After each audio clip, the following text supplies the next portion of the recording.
I guess plus or minus about 2.5% of the decennial number. Is that correct? That's correct. In 90 and 2000, it was about 2.5 or 2.4% under the census number. In 1 year it was over? I mean, I think both years was under, but I can double. Both years check it. were under a little bit? Yep. Okay. So, but 2.5% based on the information you're getting is pretty darn close, and I want to commend you and the people at the Census Bureau for the job you've done. And I yield back, Mr. Chairman. We will do a second round of questioning with this panel, and I'll start with Mr. Messenborg. Tell me, how does the Census Bureau notify other federal departments of changes in population? Well, we produce the population estimates on a regular schedule. So in December of let me just use the 2008 population estimate. So in December of 2007, we provided the national and the state. Yeah, okay, the national and the state population estimate. In March of, I'm sorry, I should have said December 2008, we produced the national and the state pop estimates for 2008. In March of 2009, we produced the county level pop estimates, and then as of July 1st, we produce the sub-county. So we just put those statistics out in the last couple of weeks, I believe. Okay. July 1st. July 1st. And you share that with it's on the federal web, agencies? and I think all of the agencies that are using pop estimates data and their formula are very familiar with the release, the release schedule. Mr. Messenborg, along those same lines, is there a plan afoot to put a moratorium on the Census Challenge program? Well, there'll be. So we'll be putting out the 2009 estimate would come, the sub-county data using our schedule would come out in July of 2010. Right. So basically a year from now.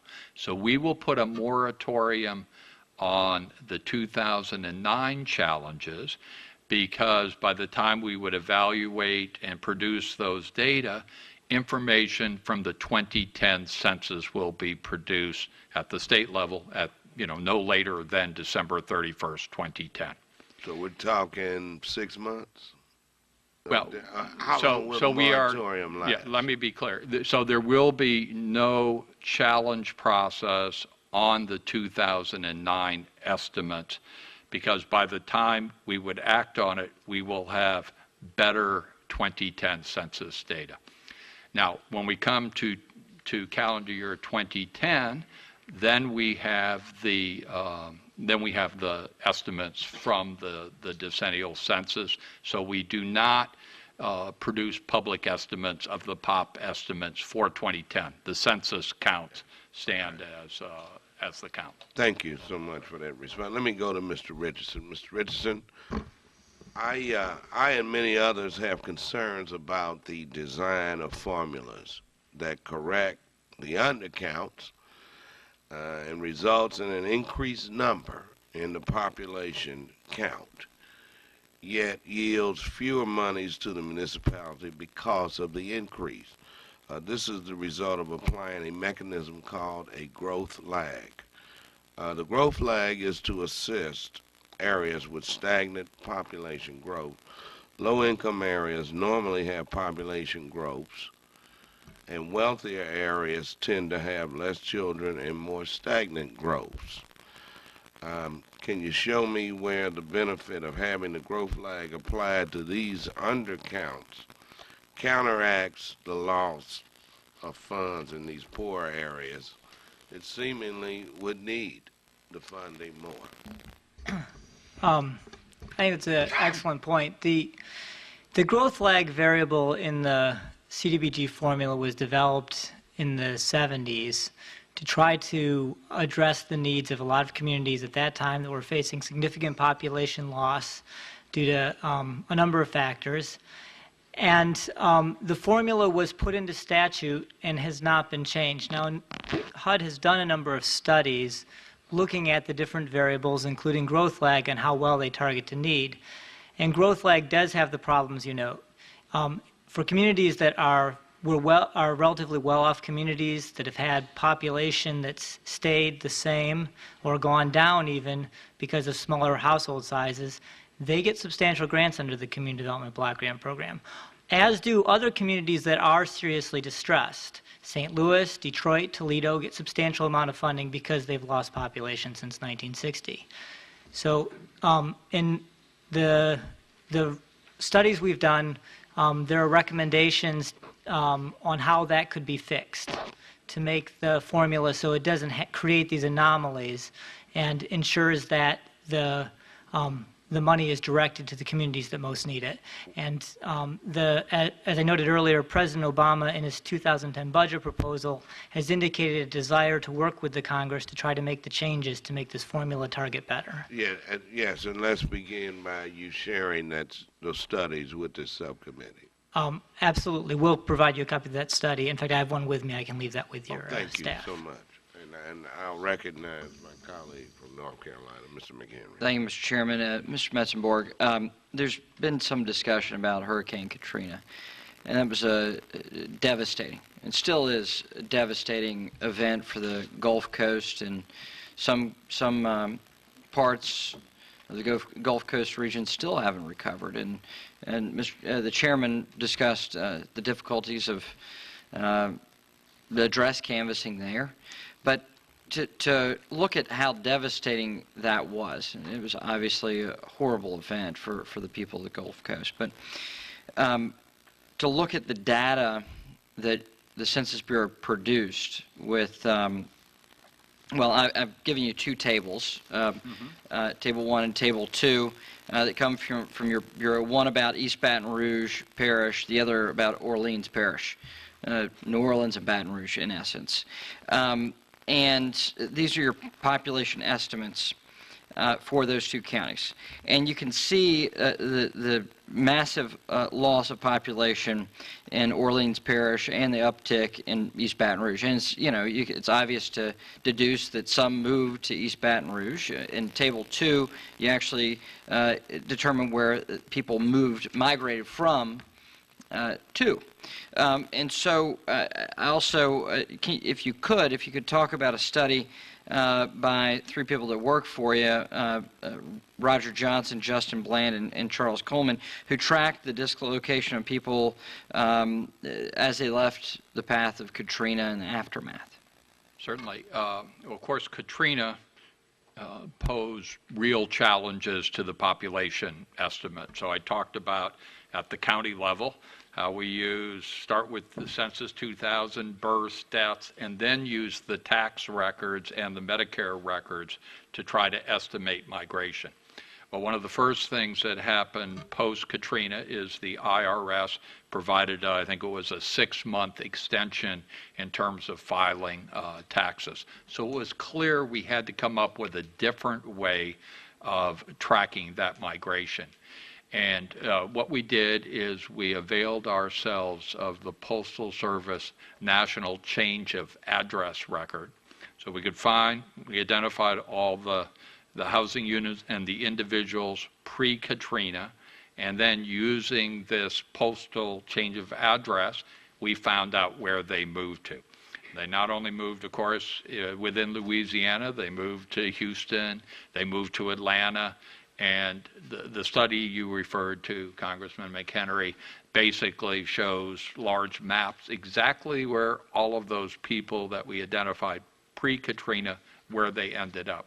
So I guess I would see that as a demonstration when faced with real challenges that the staff can come up with a way to produce the data. And we knew we needed to do something there.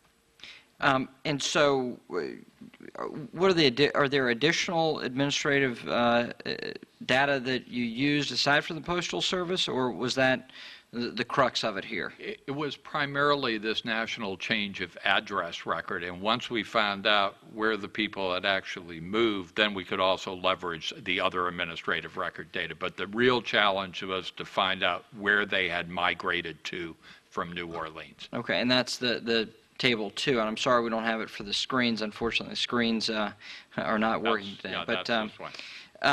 and how confident are you in these estimates? Quite confident. I think they've been vetted by folks. I mean, given the extraordinary challenges that New Orleans area faced, I think this is about as good a job as an agency can do in terms of tracking those individuals. Okay. Has the mayor of New Orleans quibbled with the data? I believe the mayor has challenged the population estimate, and that's not as unusual. I mean, as I say, we typically have about 65, primarily larger cities, that challenge the estimate. Okay, so it's a pretty regular occasion, but it's a very open procedure to challenge, and if jurisdictions have the data to support an increase in their number of housing units, then typically they're going to win the challenge process. oh, I see. I see. So you They do need supportive incorporate that. data. Yeah. Okay, so you do incorporate that on a regular basis. Oh, yes. Okay. Additionally, is it more difficult to track race and ethnicity following Katrina? Is that an additional challenge because, using different administrative data? Or is it hard to say? I mean, it's hard. I don't want to give you the wrong answer. I'll have to, we provide the race data at certain level, and, okay, so we do produce the detailed, the race information at the county level. So it's going to be, I'm confident in it at that level. We do not produce the race data at the sub-county data. So that's the total population is what we're producing there. Okay. So for Fulton County, we'd be confident in that number. I see. I see. Thank you, Mr. Chairman. Thank you. Thank you, Mr. McHenry. This panel will be dismissed, and we will set up for the second panel. Thank you all for your testimony today. Nice meeting you. Likewise. I look forward to What did you do here? Yeah, likewise. Yeah, take care of yourself. See Jimmy sneak in? You said happy birthday. You brought him? Oh, cool. I know you do. What's good for you? Yeah, I've missed out on the whole day. Yeah. What's going on, man? How are you? I want to talk to you later. Yeah.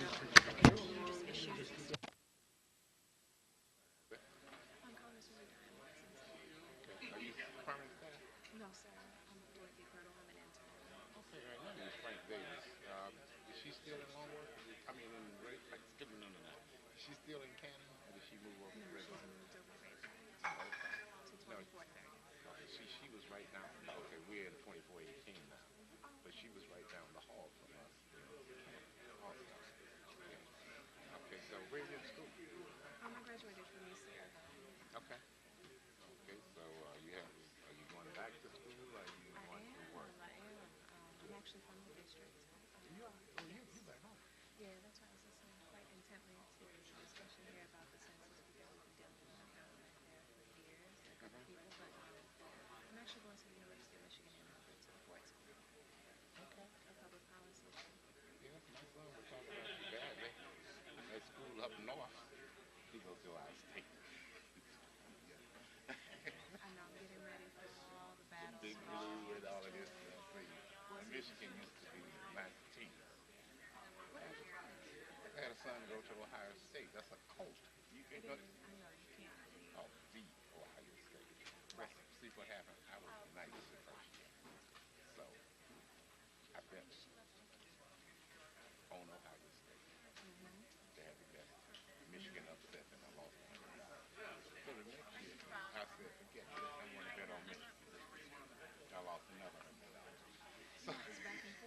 Well, you got Wisconsin, Madison, you got Purdue. I used to live out there. It was strange Chicago for years. I grew up with this mess. I made money. Now I'm here and I lose money. I can't bet that. See, that series made me a lot of money. Yes. As a matter of fact, Michigan used to kick their butt. That's a little before your time.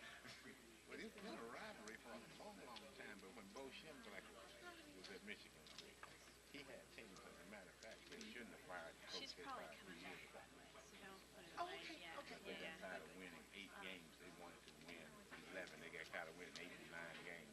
So they fired him, and then they won 2 or 3. So what's your name again? Wait a minute, what's my name?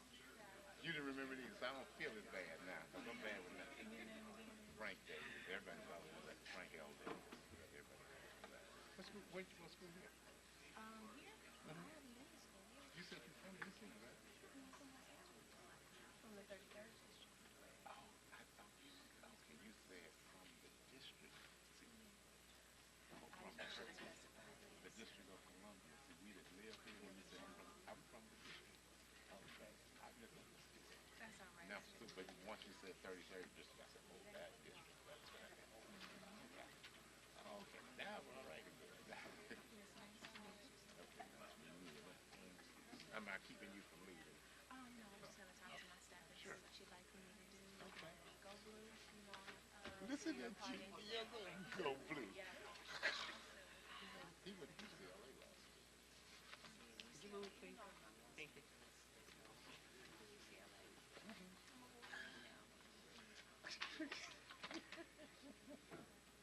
You're so bad. Turn to order, and we will now hear from our second panel.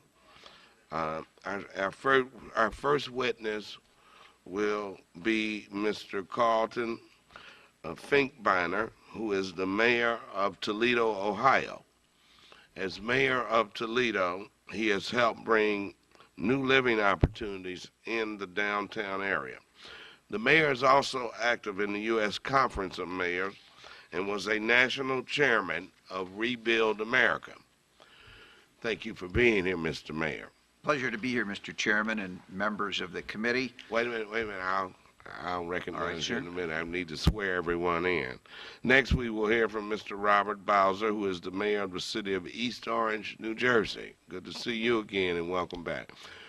Mayor Bowser is a founder of the New Jersey Conference of Black Mayors and was selected as president in 2003. He is also a member of the U.S. Conference of Mayors and is vice chair of the 2010 Census Task Force. Our third witness is Mr. Arturo Vargas, the executive director of the National Association of Latino elected officials and appointed officials, a national membership organization of Latino policymakers and their supporters. He is a nationally recognized expert in Latino demographic trends, electoral participation, voting rights, the census, and redistricting. He currently serves on the 2010 Census Advisory Committee, and welcome back to the committee, Mr. Vargas. And our final witness is Mr. Jamie Alder, the Director of External Relations at Social Compact, a nonprofit agency dedicated to fostering private investment in inner-city communities. He works on projects that utilize asset-based information as a platform for a consensus between local governments, investors, and communities to promote sustainable investment in the underserved urban neighborhoods. Welcome, Mr. Alder, and welcome to all of you, and thank you for appearing today before the subcommittee. It is the policy of this committee to swear in all witnesses before they testify, so I'd like to ask you to stand and raise your right hand. Do you solemnly swear to tell the truth, the whole truth, and nothing but the truth? I do. Thank you. You may be seated, and let the record reflect that the witnesses answered in the affirmative. Each of you will have 5 minutes to make an opening statement. Your complete written testimony will be included in the hearing record. Mr. Finkbeiner, Mayor Finkbeiner, you may proceed with your statement. Thank you, Chairman Clay. I appreciate this opportunity a great deal. I've been mayor of Toledo for 12 years. My experiences in attempting to get an accurate count of Toledo during that 12-year period of time have been rather frustrating.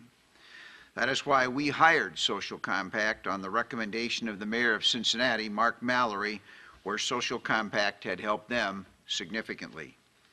I think I can speak today with perhaps as much knowledge as any mayor coming before you, not because I'm a mayor, but because I was a census leader in 1970 in Toledo, Ohio. I want to tell you what I learned from that experience. Many of my counters were elderly females. We began the census count in affluent upper middle and middle class neighborhoods. My elderly enumerators felt very comfortable as they walked up and knocked on the doors of rather spacious, extremely well-kept, trendy, suburban-type households. My enumerators enjoyed themselves immensely.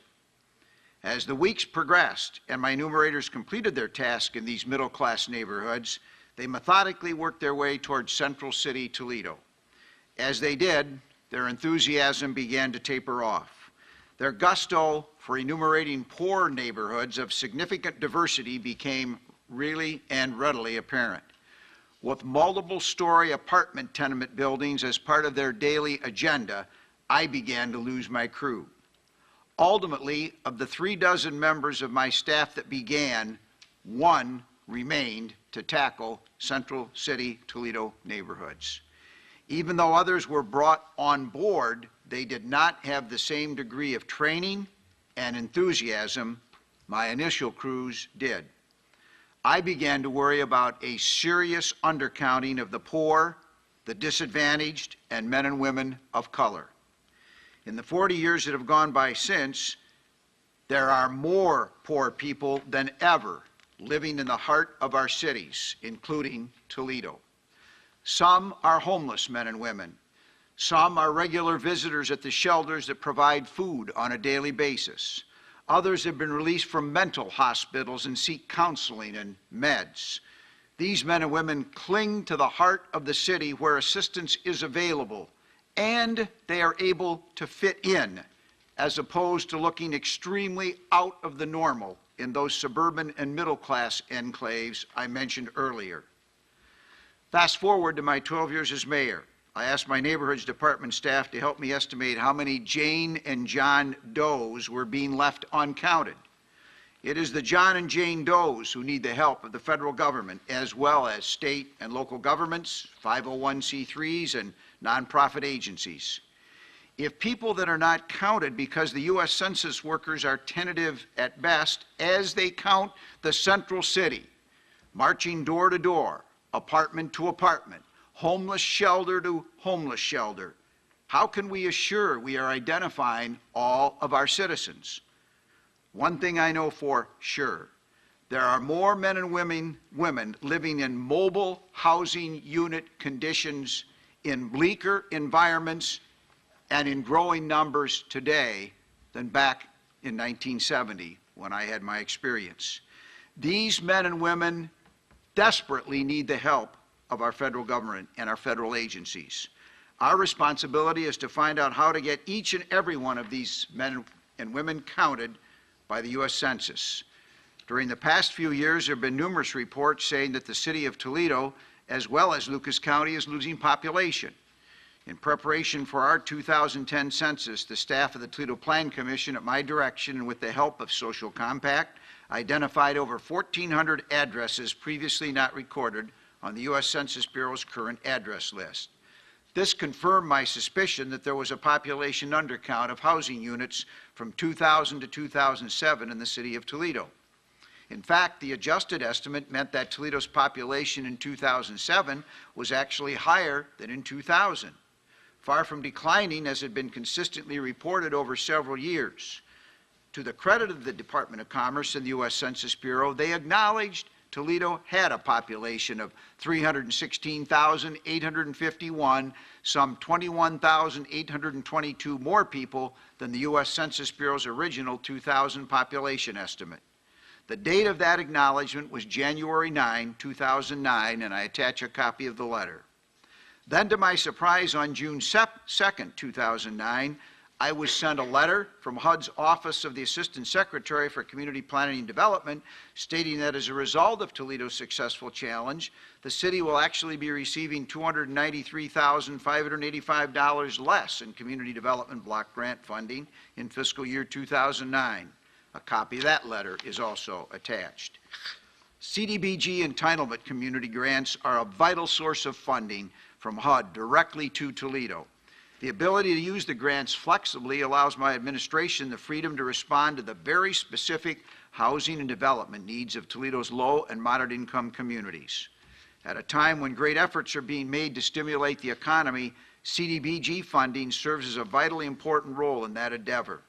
Having successfully participated in the Census Challenge program, we expected to receive a larger allocation in CDBG funding, particularly because there are more poor men and women now moving toward the center of our cities, including Toledo, than ever before. If there are more people in the city of Toledo as confirmed by the federal government, but increasing poverty and unemployment, and ours tops at about 12%, why would City of Toledo CDBG allocation be reduced? I can only conclude that the CDBG allocation formula needs to be addressed to rectify the situation facing the City of Toledo. In closing, the City of Toledo, regardless of current formula allocations, will continue to strive for accurate data for investment and planning purposes, and we will continue to work cooperatively with our community and the U.S. Census Bureau to make sure every Toledoan is counted. Each human being is given a name at birth. Until death, they are to remain a concern of a caring society. Without a name or an identity, they may as well be condemned to death. None of us want that. Therefore, let's make sure every person is counted. One concluding comment. A death occurred in our community 48 hours ago. The man that died was 68 years of age. He had been a homeless man in Boston for about 15 to 20 years. He was born and raised in Toledo. He got some aid and assistance when he was in Boston, and his family urged him to come back to the family home in Toledo. 15 years ago, he returned. The last 15 years, that man has made such an impact upon life in the neighborhood in which he lived, and he still looked very, very skinny and very bearded and very disheveled, and he rode a bike everywhere. But that man was going to Board of Education meetings. He was going to social service meetings, criminal justice meetings. That man made such a difference that when about 10 days ago, he unfortunately was knocked off his bike by a youngster and hit his head on the pavement and was in a coma for 10 days. And our community came to a stop for 10 days while Bob in a coma in a hospital. He died 48 hours ago. But that man was once homeless because he was identified and a real person as a result of the Boston metropolitan area social service people. He came back and made a very, very significant contribution to Toledo the last 15 years of his life and will be deeply missed. That's why every man or woman needs to be counted.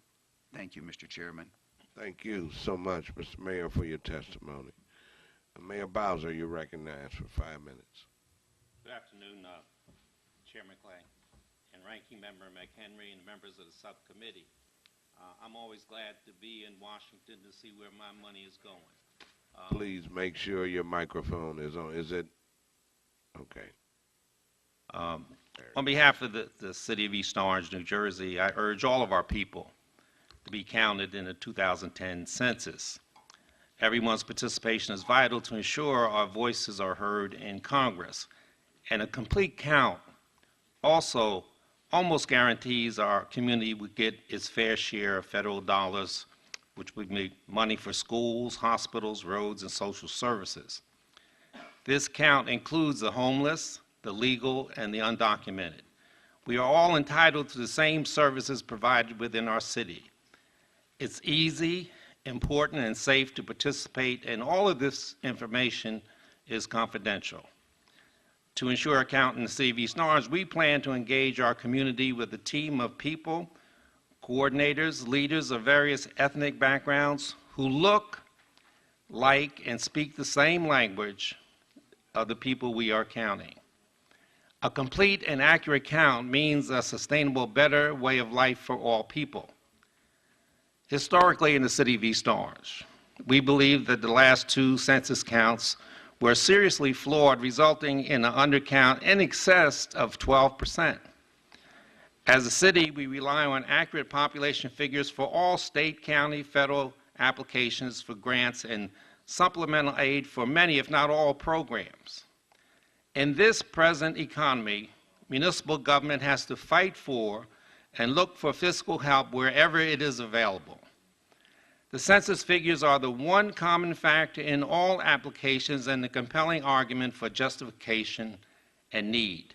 We at the local level must meet our obligation to provide services and the opportunity for services for all our constituents. At this hearing, we were asked to comment on the impact of the undercount on funding formulas and how this would affect local communities. First, let me say it is important to distinguish between concerns about funding formulas and the concerns about allocations under the formulas. The question of whether funding formulas are designed properly or whether they take into account the conditions Congress desires to address is separate from the question of the accuracy of the data used to allocate funds under the formulas. Without going into the details about CDBG funding, there are two formulas, A and B. Both of them rely on census data. And when they are calculated, the formula, either A or B, that gives more justification for funds, that is the one that is used. Under these formulas, justifications always receive more funds than the total amount available through appropriation to bring the allocation within the appropriate amount HUD uses. They use a prorated reduction that may be different annually. In East Orange population, it is not correctly calculated in the most recent census. The argument could be made that either formula A or B can be calculated accurately to allocate to this jurisdiction because 50% of formula A and 20% of formula B relies on the accurate population count. Even if one formula is used instead of the other, an inaccurate census count could greatly impact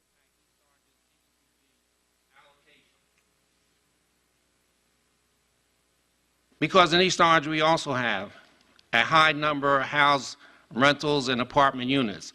Let me just give you a little information about the city of East Orange. We are only 3.9 square miles, but 83% of our buildable land is residential. We were cut in half by the Garden State Parkway, and then we were quartered economically within the category of 50 to 100,000 people. East Orange has the highest percentage of people of color in all of the United States of America, close to 95%. One other factor that we found out is home ownership in the city of East Orange was less than 35% 8 years ago. Because of the census and the fact that it was inaccurate, and we went out and checked about 40 of the census tracts, and we had no means to challenge that count. But because of that fact that that percentage of home ownership was so low, we went into a first-time homebuyers program, and what we did was educate the population. We made sure we helped people get their credit better. We gave them counseling. Now, in 2009, we're at 47% home ownership, and we have avoided a lot of the foreclosures in our city because of the fact that we were challenging some of the census numbers in our own right. Also in our city, to compound our problem, is that homes that are 1 and 2 family, 40% of them are owned by senior citizens. Of that number, 43% of them are on fixed income, retired, and have no mortgage. Every time we look to increase taxes, this is the group that is most vulnerable.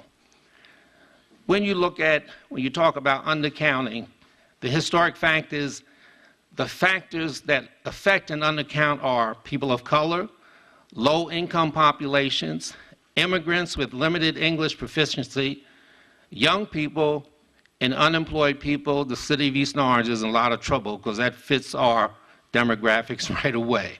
And what we need to do to make sure is that we count everybody. If you take a few things that you can use as parameters, because our population right now is said to be, with all the adjustments, I have no idea how they make them, is 69,824 people. But if you look at our water consumption, it should be somewhere around 77,000 people. If you look at our school population, which includes public schools, charter schools, private schools, and daycare, it should be somewhere between 73 and 75,000 people. If you look at solid waste disposal, it should be somewhere around 72,000 people. Something went awry because at the first count, in this count coming up, if it's wrong in the first year, it's wrong for the next 9 years. That is a problem. Thank you, Mr. Mayor. Mr. Vargas, you're recognized for 5 minutes. Thank you, Mr. Chairman and Ranking Member McHenry, for the opportunity to appear before you today on behalf of the Naleo Educational Fund. You know, a successful census requires an accurate count of the estimated 47 million Latinos in the nation. We are the second largest population group and the fastest growing population. An undercount of the Latino population means a failed census, and it will skew the distribution of federal resources to states and localities. Many of the federal programs allocated using census data are critical to the education and health of Latino families, such as the Department of Education's Title I grants, Department of Health and Human Services Head Start and SCHIP programs. These programs are just 3 of the federal initiatives that have proven successful in helping children living in poverty to succeed in school and lead healthy lives.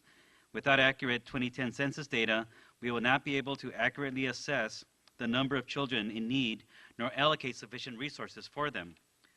And an undercount of the Latino population will also have a significant impact on the fair distribution of federal funding in states and cities with large Latino populations.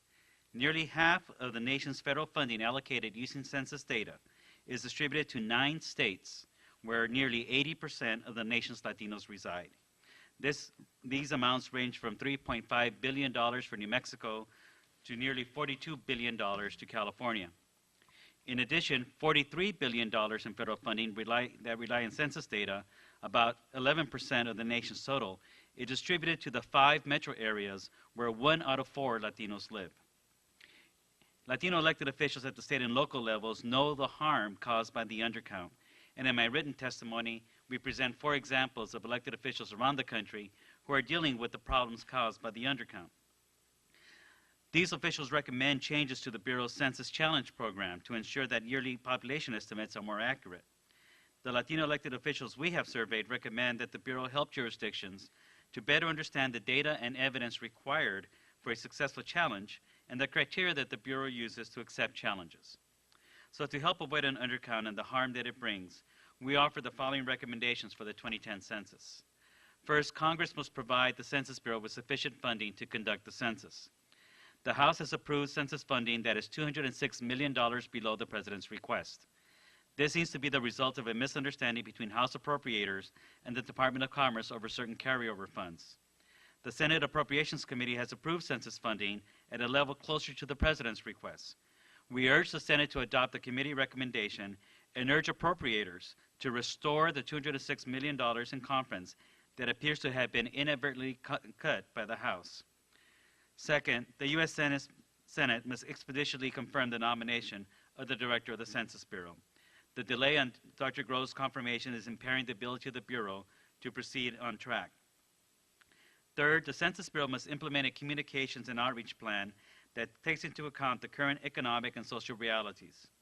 The security measures implemented after September 11, including provisions of the Patriot Act, have raised concerns about confidentiality. Hurricane Katrina and other natural disasters have displaced thousands of residents. We are in the worst economic crisis since the Great Depression, with thousands having lost their homes to foreclosures.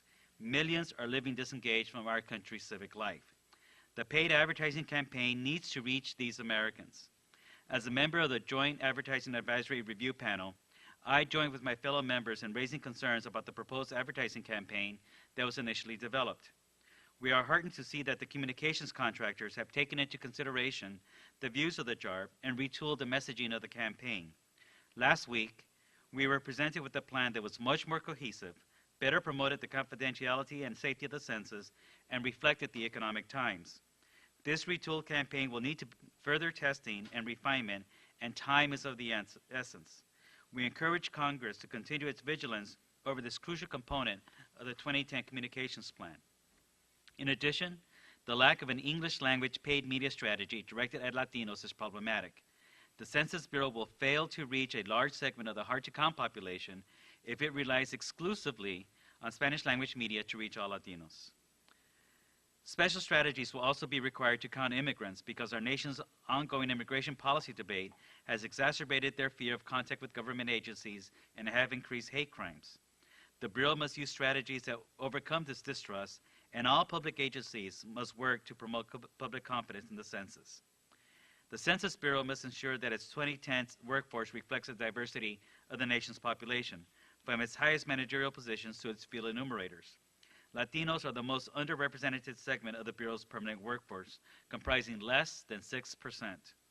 As the Bureau continues to exploit its massive workforce, it must hire a diverse group of top managers to lead its regional operations. To effectively reach the hard-to-count population, the Bureau must also hire enumerators who are familiar with local communities and their residents. In many neighborhoods, these workers must be bilingual. We have heard reports from some areas that sufficient bilingual enumerators are not available to hire, particularly in areas with emerging populations. Congress should closely monitor the implementation of the Census in School program. This was one of the success stories of Census 2000, and we're concerned that we're not going to have the same aggressive implementation of Census in the Schools in 2010 that we had in 2000. Finally, Congress must reject any proposals that would prevent the full enumeration of every U.S. resident in the census. These proposals are contrary to the fundamental precepts of our Constitution, which calls for a full count of every person residing in the nation. We strongly condemn the efforts of a small group of extremists, and even a member of this legislative body, calling for a census boycott. Encouraging anyone to not participate in the census is simply wrong. The Naleo Educational Fund remains committed to being a partner with the Congress and the administration in ensuring the success of the 2010 count, and we look forward to working with you on this and look forward to any questions you may have. Thank you, Mr. Vargas, for your testimony, and thank you for the work you do. Mr. Alder Slade, batting cleanup. Good afternoon, Chairman Clay. Good afternoon, Ranking Member McHenry. Good afternoon, Congresswoman Kaptur. Many thanks for this opportunity to discuss the important matter of how census data is used in federal formulae. On a personal note, I came to this country 4 years ago to Social Compact, and now I'm testifying on Capitol Hill. It's incredible. Today I want to make 3 brief points. Accurate demographic data is critically important as a component of driving sustainable economic development in our cities, especially in our underserved neighborhoods. Close collaborative partnership between local governments and the Census Bureau is the nation's most important driver for generating that data. Thirdly, every conceivable effort should be made to ensure that the evolution and strengthening of this vital partnership between between the Census Bureau and the cities continues. If there is one lesson that we have learned over the course of 10 years of conducting our pioneering drill-down research in 350 underserved neighborhoods across this country, where we found underserved neighborhoods to be far larger, far safer, and with far greater buying power than previously thought, it is that information matters, and there is no more important source of information in this country than that produced by the Census Bureau. As you have heard from my fellow esteemed panelists, census data defines everything from how much federal and state funding a city may receive to its prospects for attracting investment. When demographic data is accurate, investment decisions are more informed, policy more refined, and funding allocations fairer. To ensure accurate census information, it is imperative that there are strong partnerships between local governments and the Census Bureau. We therefore fully support the Census Bureau's development of the Census Challenge program a major step in the evolution and strengthening of alliances between local governments and the Bureau. Since 2001, 251 challenges by local governments have been recognized by the Census Bureau, resulting in population adjustments of 1.8 million people to the contesting jurisdictions. So far, Social Compact has worked with 6 cities, including the great city of Toledo, Ohio, across the country to provide the Census Bureau with better local data, resulting in an aggregate adjustment of almost 200,000 additional residents.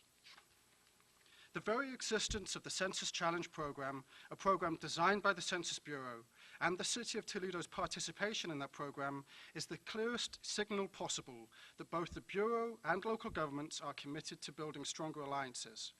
When that alliance is weakened or compromised, no one benefits. The Census Bureau gets incomplete and irregular data from cities. Cities and states don't get their appropriate share of funding from federal government sources. Investors don't get the accurate market information they need. And perhaps most importantly, communities get undercounted. As you have heard from my fellow panelists, suspicion or lack of understanding over how census data are used in federal formulae greatly compromises this crucial partnership. Indeed, the example of the reduction in CDBG funding to Toledo has the result of its participation in the Census Challenge Program actually discourages cities and local governments from working with the Census Bureau. This must be addressed immediately. For local governments to continue to submit accurate local data to the Census Bureau, the formulas that include population factors and are used by federal agencies need to be transparent and trusted by cities. Specifically, I have 4 recommendations. An immediate review is required of the formulas that HUD uses to determine allocations of the CDBG entitlement grants. As it stands, the current formulas used by HUD discourage cities from submitting accurate local data to the Census Bureau. Greater research is urgently required on the impact of census figures on all funding for local governments that is determined by formulae. The City of Toledo knows to the dollar amount the reduction in CDBG funding as a result of participating in the Challenge Program, but has little idea of the dollar impacts on other funding it receives. Cities need to know this. Once this research has been completed, tools should be developed for local governments so that they may plan for changes in population and corresponding changes in funding. For instance, could a funding calculator be developed that enabled local governments to plug in their population to calculate their predicted funding from federal or state programs? Finally, there may be more that cities and the Census Bureau could do to support the development of sound and transparent funding formulae. One suggestion is a review of the current data collected by local governments by the Census Bureau to determine annual population estimates. Are there additional local data sources that can be collected that will not only improve accuracy, but perhaps inform future funding formulae development? In conclusion, the census is the best and most important demographic database we have in the United States, but it can be greater still by ensuring close collaboration with local governments, especially with populations with high minority and LMI communities. Social Compact will continue to work diligently to foster mutually beneficial partnerships between local governments and the Census Bureau. By urgently addressing these issues outlined in today in partnership with federal agencies, the Census Bureau, and local governments, we will have taken a major step towards achieving our common goals. Many thanks. Thank you. Thank you so much for your testimony, and thank the entire panel for their testimony. I will now defer to my colleague, Ms. Captur, for questions. To begin questioning, recognized for 5 minutes. Mr. Chairman, I want to thank you so much for that. Mayor Finkbeiner of Toledo has to be leaving. His plane is on the runway. And so I appreciate your graciousness, and Ranking Member McHenry also very much appreciated. And Mayor, thank you for your excellent testimony, which will be made a part of the permanent record, and for your experience in the area of census. So I'm going to ask my questions real quickly so you can get them on the record, and any other matter you think we should know regarding the census. No one has worked harder than you have to gain a full count and funding to support the count inside the city of Toledo and Lucas County, which is now suffering from double-digit unemployment. Can you tell us how easy it was for you to share your discovered undercount with the Census Bureau? And did you face any challenges? And if so, how did you overcome them? And what recommendations do you have for this panel as we face the next census? That's a great question, Congresswoman Captur. For well, as you know, I was elected in 93 and took office in 94, and I think for the better part of that 8 years, it bothered me that I did not feel that the consistent reporting of Toledo's population dropping could be validated. And our efforts to reach from the regional office in Detroit to the local office in Toledo was met with respect, was met with dignity, but we basically, in my judgment, got a cold shoulder.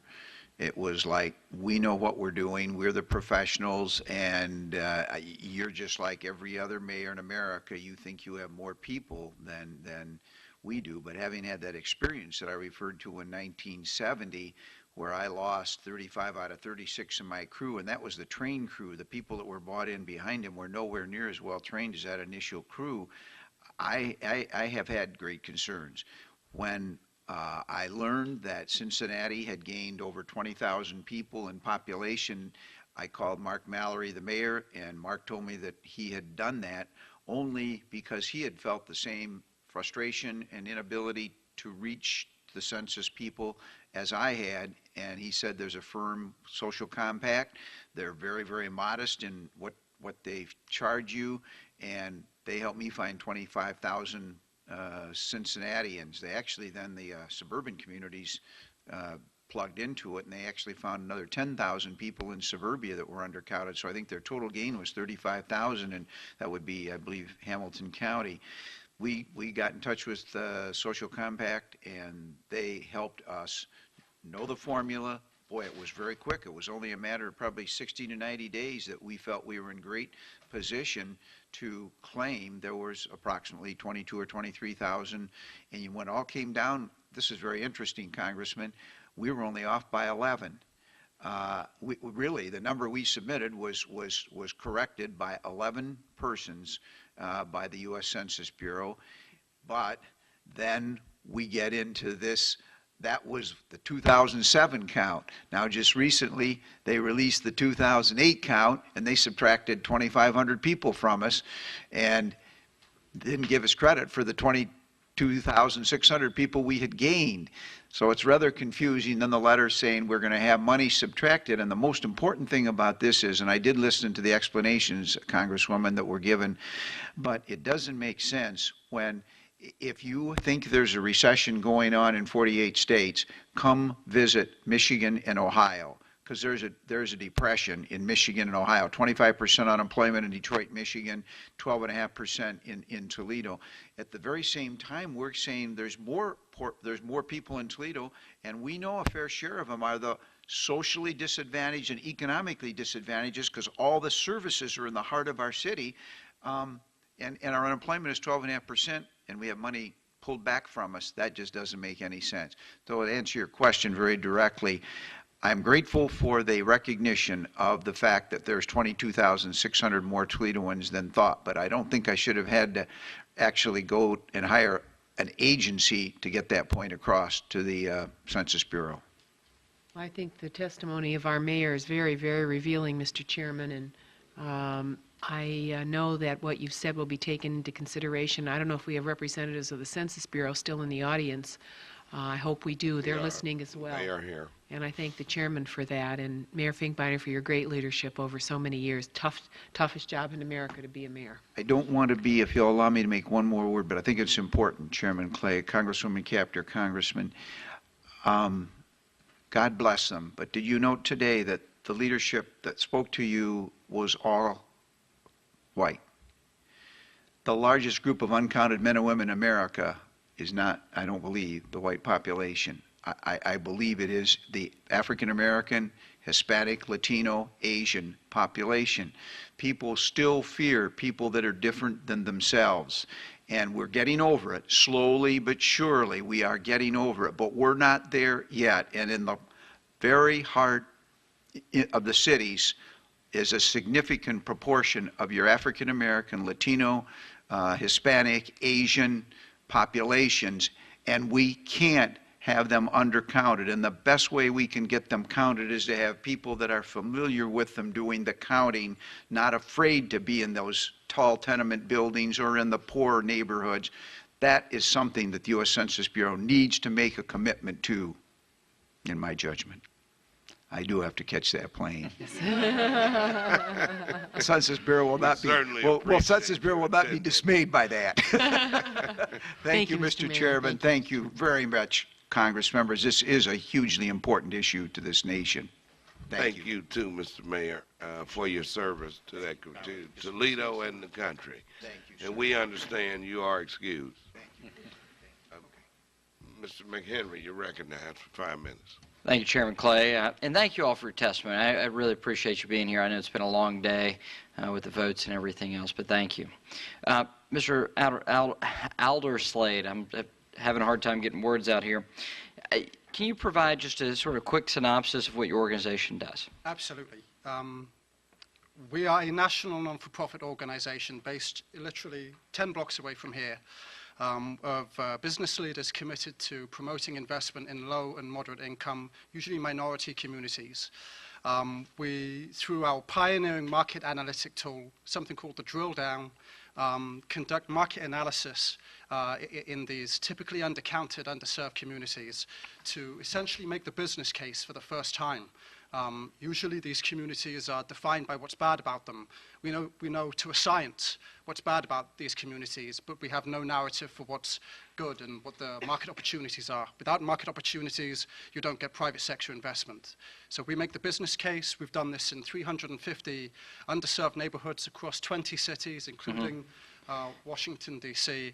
We found 1.5 million more people, $35 billion more buying power, and these communities are far safer than previously thought. Okay, in your website, you mentioned that your organization uncovers census errors, and one interviewer stated that social compacts researchers are like inner city bloodhounds. They sniff out people who are overlooked by the census. How do you do that? I mean, I don't want you to give away any secrets for your organization, but how's that done? That's an incredible. I don't know whether to be pleased about that description or not. I don't know. Yeah.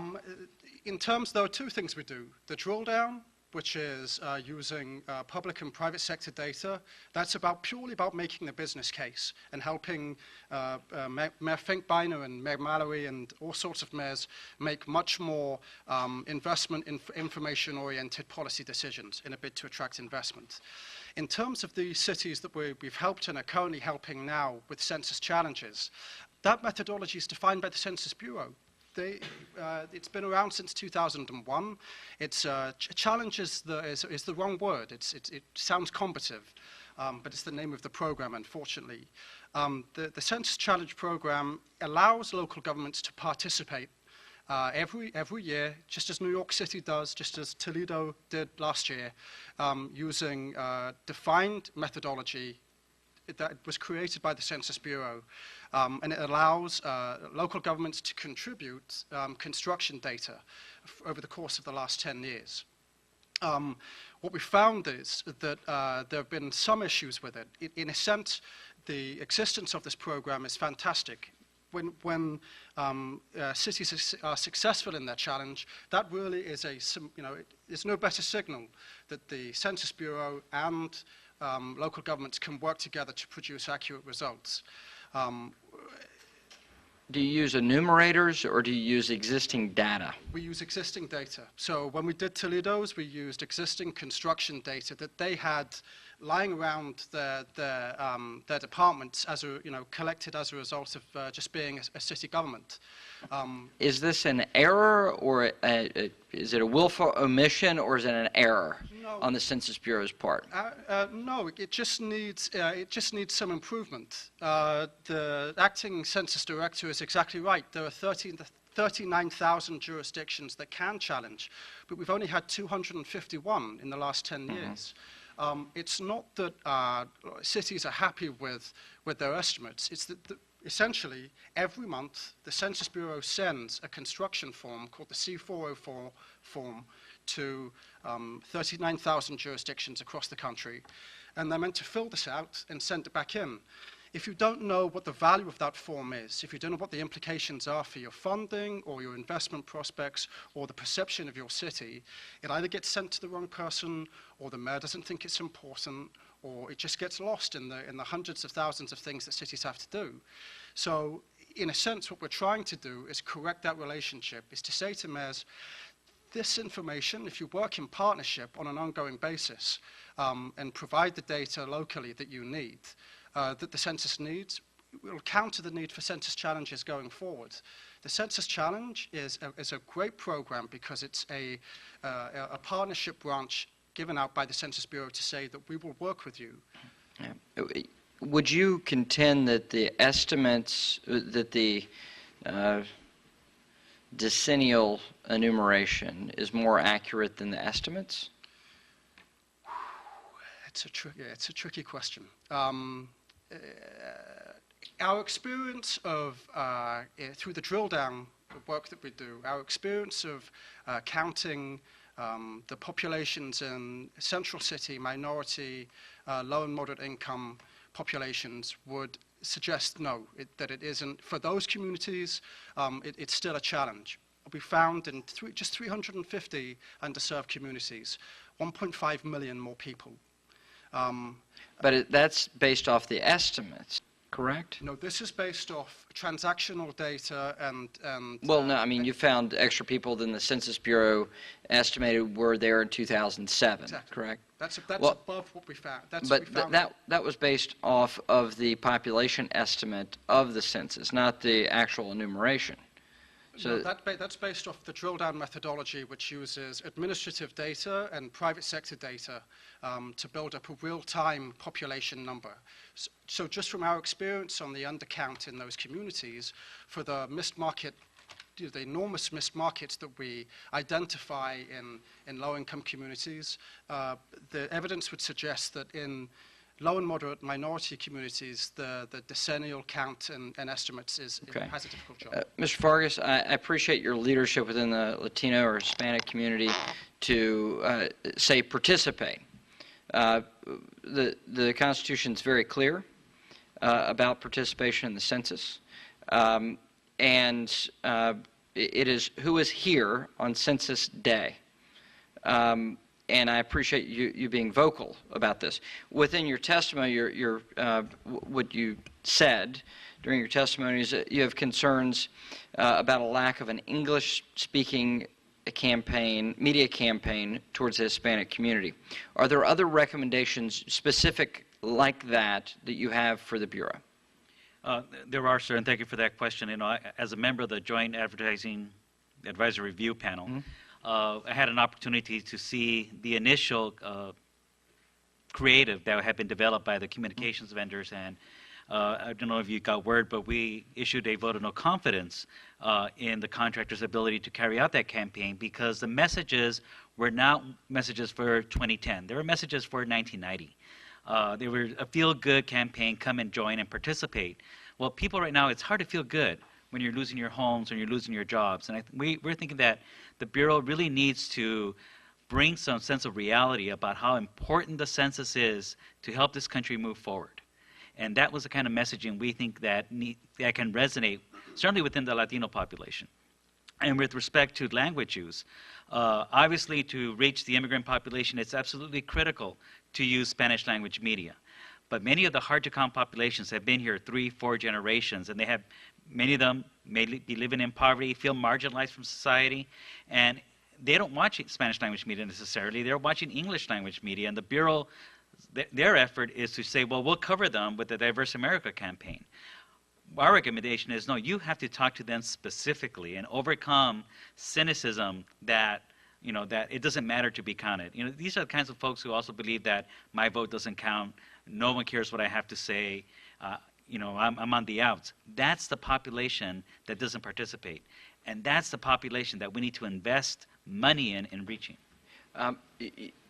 You said there's some difficulty to get enumerators within emerging communities, meaning, for instance, in my district, there's a significant emerging Hispanic population. That's right, sir. Yes. And what going to the Bureau, they've been fantastic and very open about wanting input. We have a significant Hmong population, for instance, in my district as well. Very few across this country, very few areas of this country actually have a Hmong population. So, you know, those type of regional issues. Has the Bureau been open with you and collaborative with you and being a partner to find those enumerators? They have, but I think they're hamstrung with some policy concerns. Working for the Bureau is a federal job, and you need to be a U.S. citizen. So I have no problems or concerns that the Bureau will not find enough U.S. citizens who speak Spanish in L.A. or in San Antonio or in Chicago or New York. I'm more concerned about the communities that you represent, where it's an emerging population, more immigrant than established communities, so you have less of a U.S. citizen population that is bilingual that the Bureau could tap into to hire. In addition, foreign nationals from Mexico who are work authorized cannot be hired by the federal government today. And so in those communities where you have growing Mexican immigrant populations, that's a double hamstrung that the Bureau has. And those are some policy concerns that we think the Congress should look into. Thank you. Thank you. Mayor Bowser, just in conclusion, before I hand it back over to Chairman Clay before he gives me the hook here, you mentioned some discrepancies between, you know, sewer users, your number for sewer users versus water users, and you have these different numbers that you have. What are your recommendations for the Bureau to get a better count of your residents? Well, I think, unlike putting it all on the Census Bureau, I think it's incumbent upon, like, the mayors and leaders in the community to make sure we get the proper representation. In my city, right, we historically have talked, at least for the last 15 years, that we have over 20% Haitian population. We haven't counted them yet. And so what we're doing is making sure that we have representatives in the enumerators, and it should be insisted upon by the Census Bureau that we cover all of these. We have a large South African population, Caribbean population. Our Latino population is growing. It's somewhere, and as an estimate, is 3 to 6%. But we're making sure that we have people that can go to those places and speak to them, speak their same language, you know, dress like some of the other folks. So we do that. But we can't put that all on the Census Bureau, right? This is our one opportunity to make this thing work. But what the Census Bureau needs to do is insist on their regional coordinators that they get the proper people that can go out there and count folks. Don't put it all on them, right? All you got to do is make sure they got the money to do it. So if you're talking about cutting some money from the Census Bureau, don't do it. Amen. Please. Thank you. Thank you. Mr. McHenry, you asked almost all of my questions too. Let me start with Mayor Bowser. In your testimony, you mentioned HUD's home program and how the undercounting of rental units by the U.S. Census Bureau has negatively impacted funding for your city of East Orange. Please elaborate on your specific frustrations with the Census Bureau and HUD and how you believe either federal department could improve their programs. Well, the home program, as I said early on, is that we have a large population. It's pretty much on fixed income. We have a waiting list to rehab homes based on access to home dollars. It may be, somebody might be out there for 3 years waiting to just bring their houses up to basic code, because that's all the money is really for. But in addition to that, some of the home money can be used for affordable housing and in startups and things like that. The problem that we have is if you look at the numbers based on the census, we think that we are, shortchanged, so we don't have the dollars to really help our total population that is asking for and looking for some of that help. And it's been a problem, and I just hope that this time going around that we're able to fix those numbers. To get it right, but have you, as the mayor or as the city of East Orange, have you challenged the census data, the census estimates through the challenge program? Well, we didn't do it this past time for 2000, but we did in 1990 because it was such a large number that we felt was wrong. I mean, basically there are areas in your city that do not change.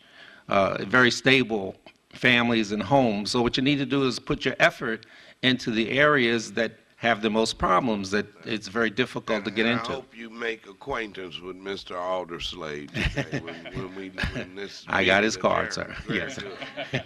Let me move on to Mr. Vargas.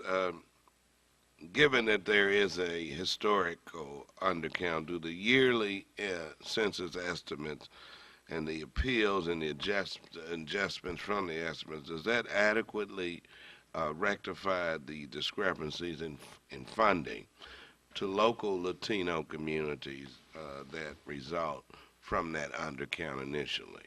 No, I don't believe so, sir. And I think the point has been made earlier that if the baseline data are inaccurate to begin with from the decennial census, then all subsequent data throughout the next 9 years continue to be inaccurate. I would like to point out, however, that we're going to be following very closely the use of the American Community Survey data. When Congress reauthorized the Voting Rights Act of 1965, for example, it indicated that the ACS data could be used every 5 years to update the jurisdictions that would be required to be covered under Section 203 of the Voting Rights Act that requires language assistance in voting to U.S. citizens who are limited English proficient. So we will be following that very closely to see if, in fact, the ACS has a sufficient sample size every year to accurately determine whether or not we're targeting implementation of our voting rights laws accurately. So for your community, it's like a moving target. I mean, we have estimates that there are 47 million Latinos within our population, but it's hard to get a gauge on that. I mean, you're coming in at what, 28 million? Well, 29? Well, the last census put us at some 30-some million, but I think one of the most interesting statistics the census recently indicated is that, this country grows by a person every 15 seconds. Every 30 seconds, that person is a Latino or Latina. I've read that somewhere. Thank you for your response. Mr. Alder Slade, if GAO is able to determine a new and accurate per year value of dollars lost for each undercounted person in local community, what would this number mean for your work with social compact and your efforts to secure private investments in inner city neighborhoods? It's a great question. There's two sides to this. So on that assumption, you would assume that mayors, counties, and state governments would get more federal funding dollars to spend on CDBG, economic development programs, the programs that support mayors in creating jobs and attracting investment. On the other side of things, a report done by the Brookings Institute estimated that 80% of all retail investment decisions use data derived from the census.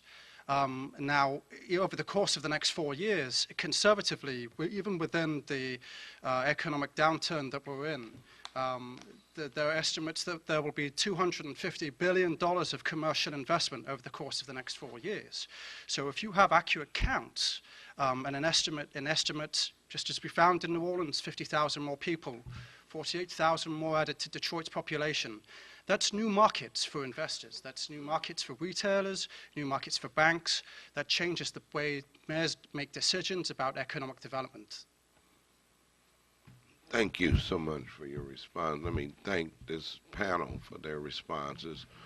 Thank my colleagues as well as the staff for their indulgence on this hearing. And as you heard, the bells were ringing. So that will conclude this hearing. I'm sure there will be subsequent hearings. Thank you. Okay, good. Thank you. Yeah.